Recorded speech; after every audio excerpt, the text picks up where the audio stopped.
Hello friends, welcome back to my YouTube channel. So आज की video में हम रूल ऑफ रोड देखेंगे। रूल ऑफ रोड क्या होता है एंड ये कितने रूल्स होते हैं एंड कितने सेक्शंस में डिवाइड होता है, कितने पार्ट्स में डिवाइड होता है। तो ये जस्ट एक ओवरऑल वीडियो है। इसमें मैं कुछ रूल्स एक्सप्लेन नहीं करूँगा।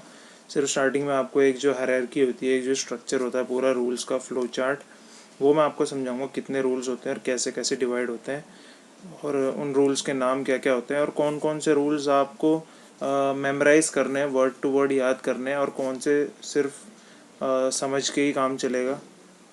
So let's start.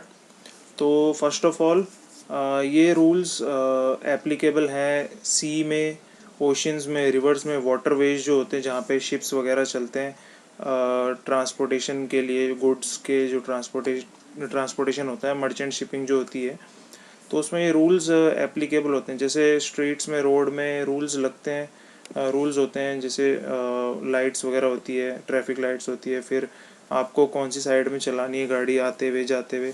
So same ऐसे ही पानी में भी रोड्स तो होती नहीं है, बट वहाँ पे भी हमने रूल्स बना रखे हैं। सॉरी, हमने नहीं, आईएमओ ने रूल्स बना रखे हैं। तो जिससे जो है कोलिजन्स वगैरह जो है अवॉइड हो, काफ़ी हद तक अवॉइड होते हैं एंड जिससे एक सेफ़ ट्रांसपोर्टेशन हो। सो रूल ऑफ रोड 1972 में इंट्रोड्यूस किया गया था आईएमओ के द्वारा, international maritime organisation. Okay, so it is also called कॉलर एग, इसको कॉलर एग भी बोलते हैं। ROR कोई, रूल ऑफ रोड कोई। ROR एक एब्रीवेटेड फॉर्म है, शॉर्टकट फॉर्म में बोलते हैं ROR, बट वैसे उसको रूल ऑफ रोड बोलते हैं और कॉलर एग भी बोलते हैं। Then it is also called international convention for preventing collision at sea. Okay, तो ये एक इंटरनेशनल कन्वेंशन है जो सी में कोलिजन्स होने से बचाने के लिए बनाया गया है। ठीक है, सी में जो शिप्स सेल करते हैं उनका कोलिजन होने से बचाने के लिए ये सब रूल्स बनाए गए हैं। सो ये जो रूल्स हैं ये 6 पार्ट्स में डिवाइडेड है। एक्चुअली ये इससे पहले 5 पार्ट में डिवाइडेड थे, आई गेस 2016 से पहले, बट 2016 में एक पार्ट एफ भी इन्होंने इंट्रोड्यूस करा है। तो it is divided into 6 parts, part A, part B, C, D, E and F. Okay, तो ये 6 पार्ट्स में डिवाइडेड है सारे रूल। नाउ अभी इसमें देखते हैं क्या है। ये आपके 6 पार्ट्स हैं वो सारे के सारे। अभी इसमें जो पार्ट ए है इसमें जनरल रूल्स हैं, ओके, जो एप्लीकेबल होते हैं सब के ऊपर। तो ये जनरल रूल्स हैं। इसमें आते हैं रूल 1 to 3। पार्ट ए में रूल 1 से लेकर 3 तक आता है। फिर जो आपको पार्ट बी है इसमें स्टीयरिंग एंड सेलिंग रूल्स होते हैं। ठीक है, इसमें 4 से लेके 19 तक के रूल्स आते हैं पार्ट बी के under, steering and selling rules.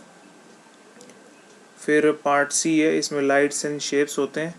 फिर इसमें आते हैं रूल्स 20 से लेके 31 के बीच में।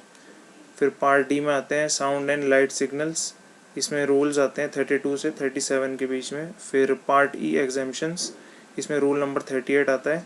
फिर part F verification of compliance, इसमें रूल 39 से लेके 41 तक आता है। ठीक है, तो ये आपके 6 पार्ट हैं और इसमें जो है रूल 1 से लेके 41 तक टोटल आपके रूल्स हैं। ठीक है, और ये इनकी हेडिंग्स है। देन अभी रूल नंबर 1 से लेके 19 तक आपको जो है वर्ड टू वर्ड मेमोराइज़ करने पड़ते हैं ये रूल्स, बिकॉज़ जैसे कभी आप ऑफिसर का एग्ज़ाम देते हैं आगे, तो उसमें जब कोई सिचुएशन आपको दी जाएगी ओरल में, तो वहाँ पे आपको रूल्स कोट करने पड़ते हैं कि आप कौन सा रूल यहाँ पे अप्लाई करेंगे। तो आपको बोलना पड़ता है as a quote rule number 4 या rule number 5, whatever is that. तो आपको फिर वो पूरा rule word to word state करना पड़ता है। बट ये वर्ड टू वर्ड वाली सिचुएशन इंडिया में है। अगर आप बाहर एग्ज़ाम देंगे यूके वगैरह से, तो वहाँ पे आपको सिर्फ उसका मतलब पता होना चाहिए। और मोस्टली मतलब ऐसा भी नहीं कि आप बिल्कुल ही अलग बता रहे, लेकिन थोड़ा बहुत आप वर्ड प्ले कर सकते हैं, थोड़ा बहुत अपनी अंडरस्टैंडिंग के अकॉर्डिंग आप जो है उस रूल्स को एक्सप्लेन कर सकते हैं अपनी लैंग्वेज में। ठीक है, तो रूल नंबर 1 से लेकर 19 तक आपको ढंग से याद करना है और समझना है रूल्स को। वैसे रूल सारे समझना है, लेकिन इन्हें वर्ड टू वर्ड याद भी करना है 1 से लेकर 19 तक। Very important rules. And rule number 20 से लेके 41 तक आपको सिर्फ रूल समझने हैं कि ये रूल क्या कहते हैं। ओके, तो इनको रटने की ज़रूरत नहीं है। फिर अभी मैंने जैसा आपको बताया पार्ट ए में 1 से 3 है, बाकी के सब बताए। लेकिन जो पार्ट बी है इसमें रूल जो 4 से लेके 19 तक है, ये भी 3 सेक्शंस में डिवाइडेड है, रूल नंबर 4 से लेके 19 तक। ओके तो ये सेक्शन 1 है, सेक्शन 2 है, सेक्शन 3 है। तो सेक्शन 1 क्या कहता है? सेक्शन 1 में रूल नंबर 4 से लेकर 10 तक आते हैं, सेक्शन 2 में 11 से लेकर 18 तक आते हैं, एंड सेक्शन 3 में रूल नंबर 19 आता है। तो सेक्शन 4 से फर्स्ट जिसमें 4 से लेकर 10 तक आते हैं, इसमें क्या कहते हैं? In any condition of visibility.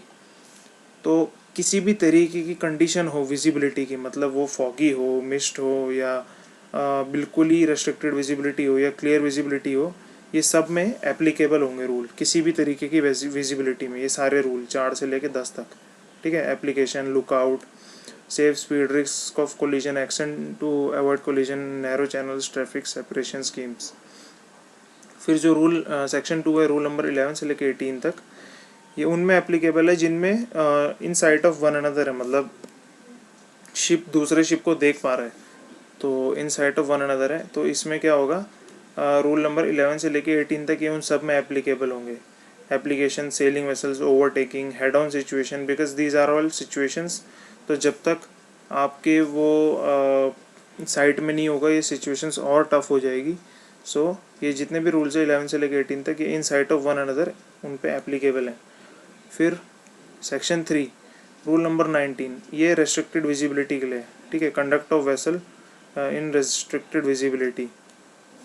तो जब आपकी विजिबिलिटी बिल्कुल ही रिस्ट्रिक्ट है, आप किसी और वेसल को, किसी और शिप को नहीं देख पा रहे हैं, तो ये रूल उसमें एप्लीकेबल होगा। Okay, 19, rule number 19। इसमें रिस्पॉन्सिबिलिटीज़ आ जाती है वेसल्स की, कि आपको नहीं दिख रहा है तो आपकी क्या रिस्पॉन्सिबिलिटीज़ हैं। Okay, not in sight of one another and navigating or near an area of restricted visibility. Okay, एक दूसरे को नहीं देख पा रहे हैं या फिर रिस्ट्रिक्टेड विजिबिलिटी में है, तो ये सेक्शन 3 का रूल नंबर 19 एप्लीकेबल होगा। तो ये सारे रूल्स हैं जो हमको मर्चेंट शिपिंग में फॉलो करने पड़ते हैं। आगे की वीडियोस में मैं 1 बाय 1 एक एक रूल आपको एक्सप्लेन करूँगा कि इसका क्या मीनिंग होता है। सबको मैं हिंदी में समझाऊँगा, पहले खुद समझूँगा फिर आपको समझाऊँगा। तो क्योंकि इन रूल्स की जो लैंग्वेज है वो काफ़ी थोड़ी डिफरेंट रहती है समझने के लिए। एक नॉर्मल जो हमारी इंडियन इंग्लिश होती है उसमें नहीं होते, वो थोड़े अलग अलग वर्ड्स यूज़ होते हैं उसमें। तो उसको मैं आपको बुक से समझाऊंगा। मेरे पास ये बुक है एक, I am a rule of road. Okay, this is written by Bhandarkar publications. Okay, Bhandarkar publications. तो इसमें ये कैप्टन वी के भंडारकर की है, ठीक है। तो इस बुक के थ्रू मैं आपको समझाऊंगा रूल्स क्या क्या लिखे हुए हैं इसमें, क्या क्या रूल्स का मतलब होता है, और मैं भी इसी से समझूंगा। तो अगर आप मर्चेंट नेवी में काम कर रहे हैं तो ये रूल्स वगैरह आपको सब आने चाहिए, याद होने चाहिए। अगर आप क्रू डिपार्टमेंट में भी है तो भी आपको ये रूल्स आने चाहिए, बिकॉज़ जो ये सारे रूल्स है पार्ट सी से लेके पार्ट डी तक, पार्ट सी एंड डी, इसमें sound and light signal, shapes, lights वगैरह, ये सब स्टीयरिंग रूल्स, ये सब सबको आने चाहिए। ट्रेनी ओएस से लेके कैप्टन तक सबको आने चाहिए, बिकॉज़ ये सारे रूल्स हैं। ओके, ये रूल्स बनाए आपकी सेफ्टी के लिए। अगर ये नहीं आएंगे तो काफ़ी प्रॉब्लम्स झेलनी पड़ती हैं, कोलिजन्स वगैरह और ये ग्राउंडिंग्स वगैरह, ये काफ़ी चीज़ें हो जाती हैं। तो इट्स बेटर कि आप जो है शिपिंग में चढ़ने से पहले ये सारे रूल्स समझ लें। मुझे रूल्स सब पता है, मैंने सब पढ़े हैं, मेरे को आते हैं, समझ रखे हैं, बट मैंने रटे नहीं है अभी, क्योंकि रटने के लिए फिर ये मैं रटूँगा तो एग्ज़ाम टाइम पे ही रटूँगा, क्योंकि तब तक याद रहेंगे। तो अभी आप किसी भी लेवल पे एक एग्ज़ाम देते हैं, 3rd minute to 2nd minute, तब भी ये रूल आपको बाय हार्ट याद होने चाहिए। फिर 2nd मिनट से कैप्टन के लिए, तो वो तो जो है मतलब सॉरी 3rd से 2nd मिनट तो वैसे ही प्रमोशन होता है, 2nd मिनट से चीफ मिनट के लिए अगर आपको देना है एग्ज़ाम तो ये रूल्स आने चाहिए बाय हार्ट। कैप्टन के लिए देना है तो बाय हार्ट, ऐसे करके ये रूल्स आपको आने चाहिए। तो friends this is the overview of ROR। Friends thank you so much for watching. And अगर आपको रूल सीखने हैं तो आप वीडियो देख सकते हैं, आगे मैं कोशिश करता हूँ बनाने की।